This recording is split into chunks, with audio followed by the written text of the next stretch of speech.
আপনারা জানেন একাদশী কয় প্রকারে করা যায়?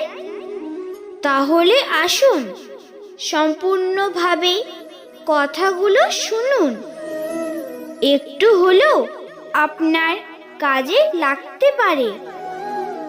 একাদশী 3 প্রকার ভাবে করা যেতে পারে। প্রথমটা হচ্ছে নির্জলা।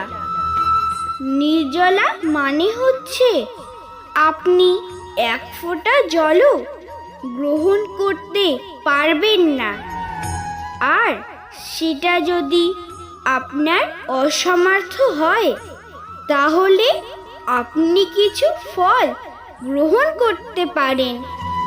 আর যদি কোনো ভক্ত ব্যাধি বা অসুস্থ হয়, তাদের পক্ষে সম্ভব হচ্ছে না, তারা সবজি সিদ্ধ করে বাদাম তেল কিংবা সূর্যমুখী তেল কিংবা ঘি দিয়ে রান্না করে ভগবানকে নিবেদন করে তা পাওয়া যায়।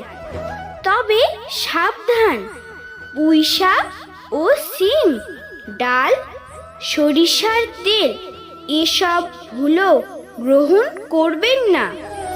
একাদশী করুন, ভালো থাকুন, সুস্থ থাকুন। রাধে রাধে।